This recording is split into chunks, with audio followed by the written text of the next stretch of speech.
Good afternoon.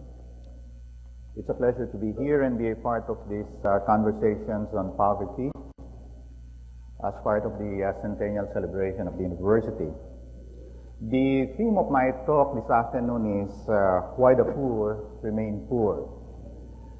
And let me start with the bad news. As Dr. Balisacan has mentioned already, poverty incidence has taken a turn for the worse based on data from the 2006 Family Income and Expenditure Survey. So the first order of business is to find out what accounts for this turn of events. To put together the possible answers to this question, I have gathered some of the insights from the various studies that some colleagues of mine and I have done at the School of Economics in connection with a volume in preparation called Untitled Causes of Poverty. Some of the authors are here today.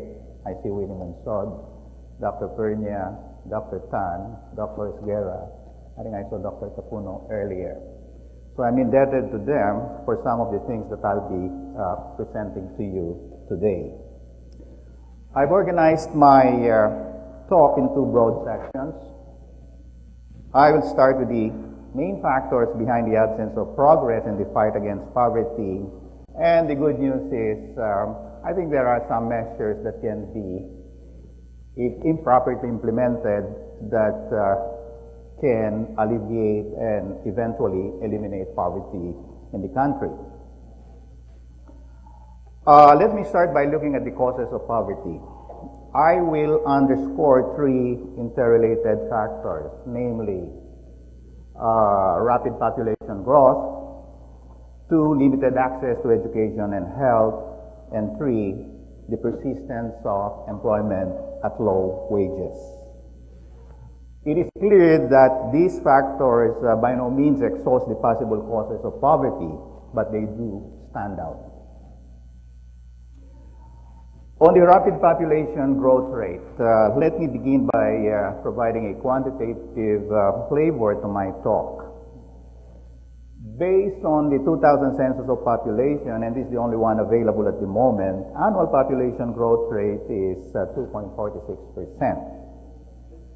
And as of 2003, the total fertility rate stood at 3 live births per woman during her reproductive life. In addition, the dependency ratio is just dividing the number of dependents by the working age population. It's about 64%.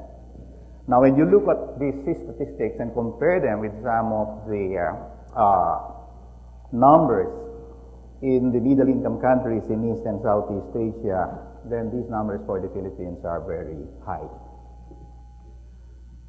Thinking about these numbers invite us to think about household poverty incidence, and let me break the news at once to you. Family size and poverty incidence are positively correlated. For example, if you look at those numbers, poverty incidence in families with 2 children is 9.8%, and this goes up to 31.1% in families with 5 children, and farther up to 54.9% in families with 8 children. The consequences are well known. Households with large family sizes end up with low per capita investments in both education and health for their children. And as the number of children increases, mean expenditure for education per student declines.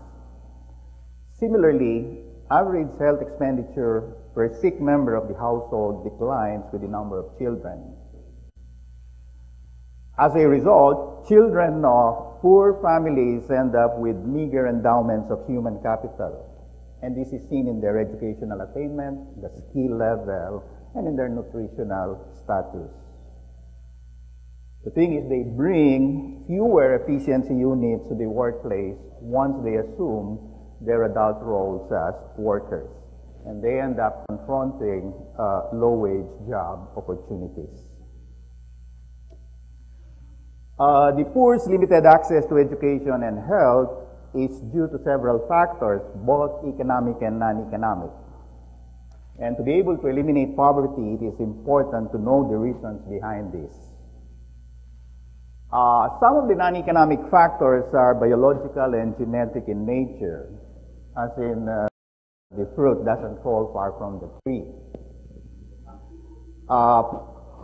People differ in innate abilities with different capacities to benefit from any education or health input. And public policy will have a hard time addressing these innate differences, though they suggest progressivity in the application of social inputs. That is, the amount of education and health inputs for the poor may have to be provided more than proportionately to achieve outcomes observed among the high-income groups.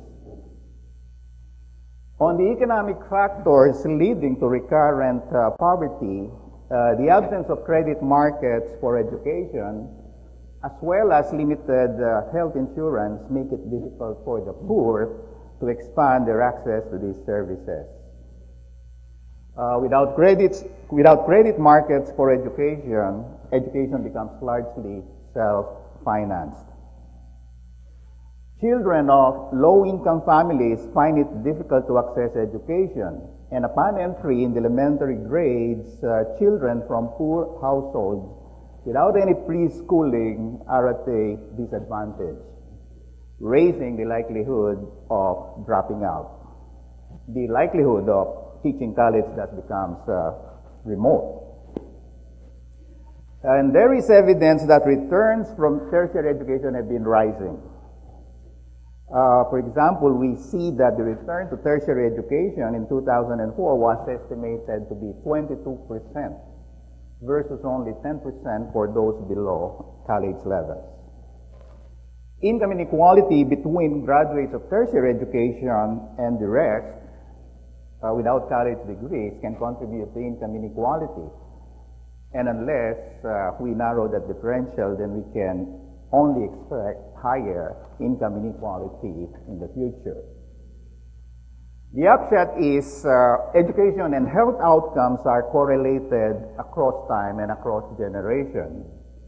And in consequence, poverty is transmitted intergenerationally. Now, the operation of the labor market is central to understanding poverty. After all, for most families, the major source of income is labor earnings. There are just a few, maybe between 3 to 5% of all households that would have what we would call non-work income. Now, more than 50% of family income comes from wages and salaries.